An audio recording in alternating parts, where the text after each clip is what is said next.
I've just finished the Pig Sticks and Harold the Incredible Journey book. I think it's really good, so I recommend this for you. So this is about a pig and his ancestors, but all named like Pig Stick and like King Pig and like Pig Edwin and Amelia Pig Heart, and I just think that's really funny. And he wants to go off on an adventure to say, I can do something great as well, because he hasn't done anything great, and he's hired an assistant, Harold, who's a hamster, and they set off an adventure to I think it's to the jungle, to the deserts, to the mountains, and then there's a big avalanche because ghosts chase, like, not goats, chase them. So this book, I think this was really good, and I liked it because it was a bit funny. It was a really good adventure, and I think that they've made up best friends. And what would you give this out of 5? I'll give this 5 out of 5. So you really liked it? It was a bit easy to read. Some of the words were a bit hard, but I got on with it. Okay, so I finished my first book from the library selection, and that was Into the Wild by Jon Krakauer. From the blurb of this, I was expecting quite a sort of adventurous book about this man that's been discovered, and he's been discovered dead on this trail, and that it's going to be sort of this investigation into what happened to him. And I suppose that is what it is, but it was just very long and drawn out. I think this started with Jon Krakauer writing a journalistic article in a newspaper, and I think that really probably should have been where this stayed and not gone into a 200-page book. I just felt it was sort of drawn out for the sake of it, and I felt like although we learnt about this young man that sort of died, I just felt very angry at him. He was offered help from so many people and he didn't take it, and I appreciate that he was trying to look for a more natural way of life, a more simple way of life. You know, he came from quite a good background, and after he graduated from college he decided he was just going to donate all of his sort of inheritance to Oxfam, and then he was going to go and sort of just live a more simple life. But people were offering him things like warm clothes and food, and he wouldn't accept those either, and I just thought that was a bit narrow-minded and actually a bit silly. I don't know, I just feel like he obviously had mental health problems, and yeah, I don't know, I found it very slow and tedious, and I didn't really find much interest in what was happening most of the time. Unfortunately, although I'm pleased that I picked it up and read it and it didn't take too long, this was a bit of a dud, and I'm giving it 2 stars. So far, not a great advertisement for the ready reads. However, everybody likes different things, and this certainly has, you know, a lot of people gave it good ratings, so perhaps I'm in the minority there. But I'm going to move on now to my next book, and I'll come back to you when I've read that. Okay, so I've just finished my next book that was given to me by the library, and that is Colleen Hoover's November 9. I was going to listen to this as an audiobook, but actually I preferred reading it in the physical copy. I read it in sort of, you know, over one day really. It was quite an addictive read. I really enjoyed this actually. There was a few things in there that I wasn't quite so keen on as the story unravelled, and in fact I was enjoying the story much more up until the sort of big twisty reveal at the end, which left me feeling a little bit unsure about how I feel. The basic story is it's 2 perspectives. We've got Fallon and Ben, and Fallon is the daughter of a famous actor. She wanted to be an actress. She was acting in a sort of teen drama show at the time where there was a fire at her house, and she was left with scars covering half her face and down one side of her body from burns. And so she lost her job, and she is struggling to decide what to do, and she's decided that she's going to move from LA to New York. And the story opens with her speaking to her dad about that, and they're having dinner together, and then this man comes over and sort of pretends to be her boyfriend to stick up for her, and this begins a relationship between the two of them that takes place just on this one day every year on November the 9th, which has a lot of significance for various different reasons as we go through. And I just found myself really warming to the two characters. I really enjoyed their relationship. I found the twists and turns heartbreaking. There was times where I felt sad and upset, and I just really loved their dynamic. And it wasn't until the end that it sort of went down a star really for me, so I ended up giving this 4 stars, because I didn't really... There is a relationship between Fallon and her dad, and it's not a healthy one, and he is not nice. He's not nice, and there's no redeemable features about him, and yet Colleen Hoover has tried to make there be sort of kind of just brushed it off to be a bit like, well, you know, we have to forgive him his faults, he's just like that, and if I want a relationship I've got to get on with it. And I just think, given how bad he is and how he does talk to her, I'm not sure that unless they go to some sort of counselling together, or there is some tough love words there, and he is forced to admit his errors, that there should be a relationship between them. And I don't think you should forgive someone for the way that they talk to you like that. So that bit I found a bit tough to sort of swallow, but yeah, I really enjoyed it. There's very mixed opinions about this one. I know that a lot of people don't like it. I know some people love it.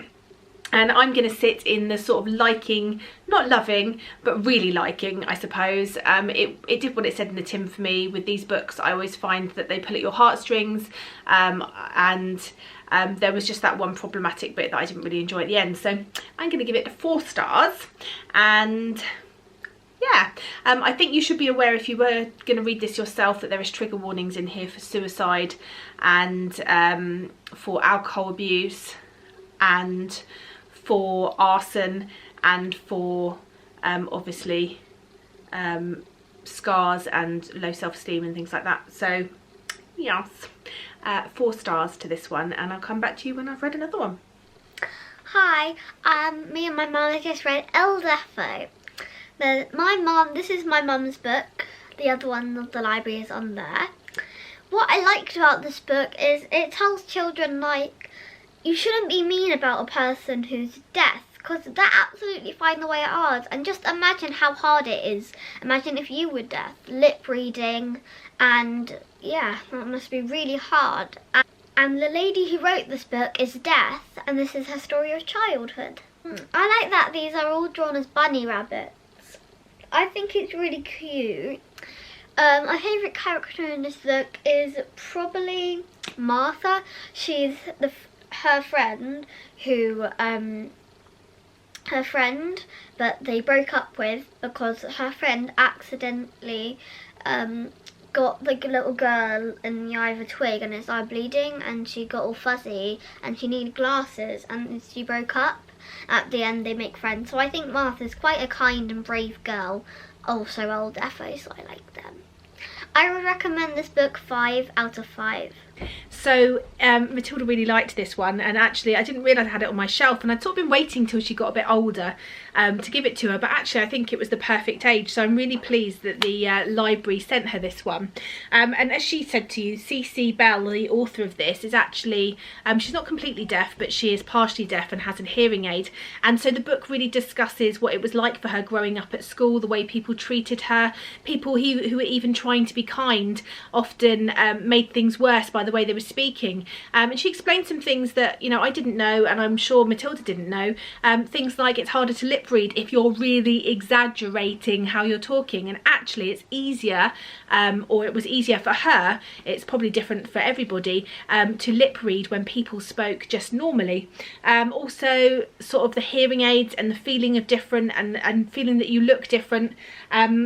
It was really good. It was really accessible, I think partly by the colour palette and the way that the pictures are drawn, and also that people aren't drawn as people, they're drawn as these sort of rabbity type animals. Yeah, I really think helps open it up to a younger audience. This was a Newbery Honour book. And I read it, when I read it the first time to myself, I loved it, and I'm really pleased that Matilda enjoyed it too. So far she's doing really well with her books from the library, and she's been really enjoying them all.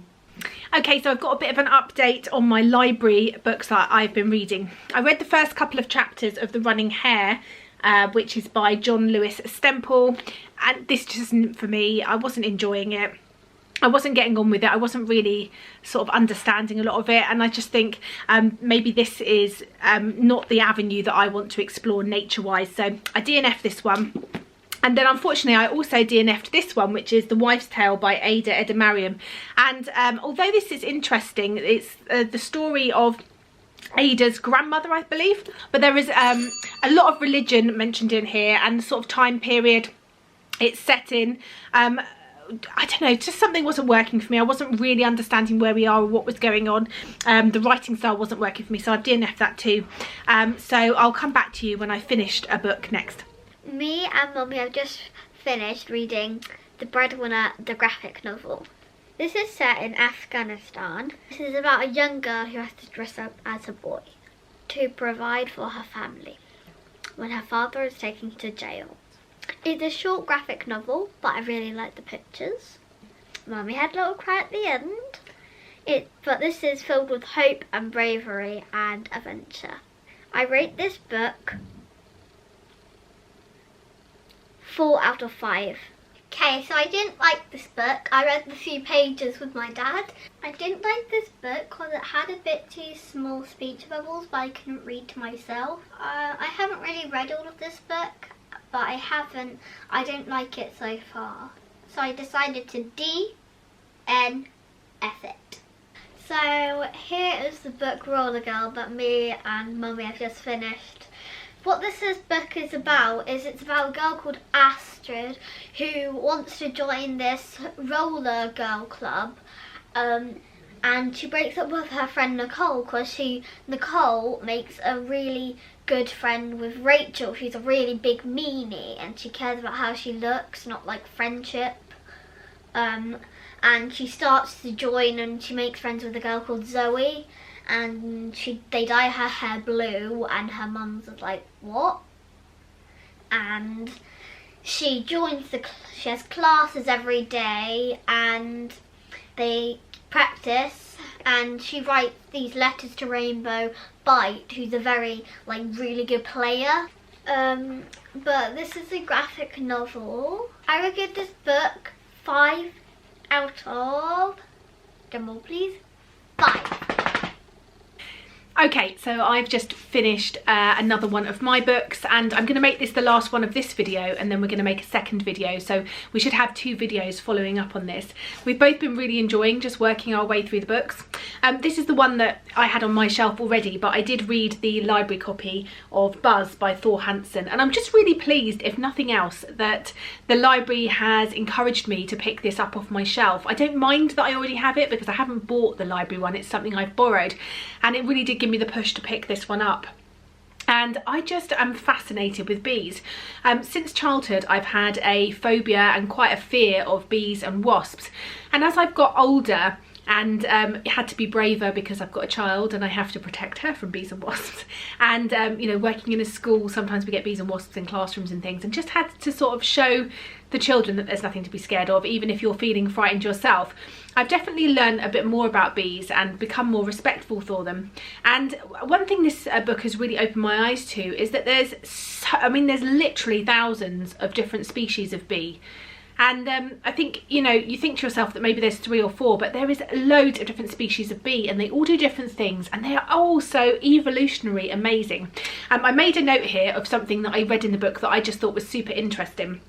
It says he went to McDonald's and he got himself a Big Mac, and then he decided that he was going to take out everything from the Big Mac that he wouldn't be able to eat if there weren't bees in the world.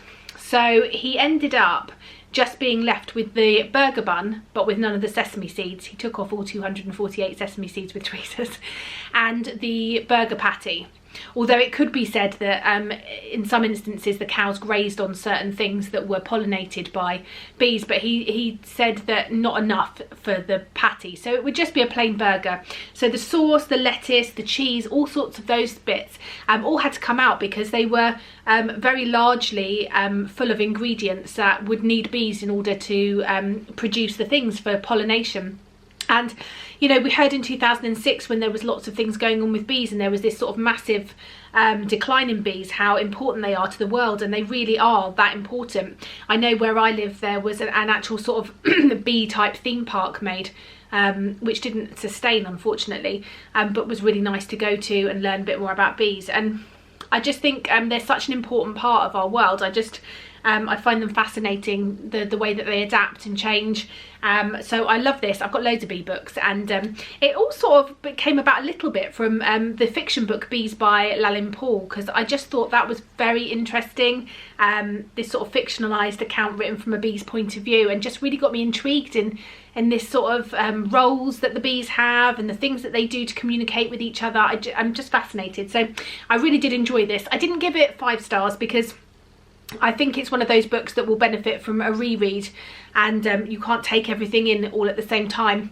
And the only thing was it flitted around quite a bit between chapters, but that was fine. But I really did enjoy it. So it's written in that very Mary Roach sort of conversational style, with little anecdotes like the one with McDonald's, and this anecdote he tells us about, like with his son trying to produce a place where bees will want to form a hive and things like that. So I really enjoyed that aspect of sort of a more personalised story, and I think that's definitely non-fiction that works for me. So a strong 4 stars on this.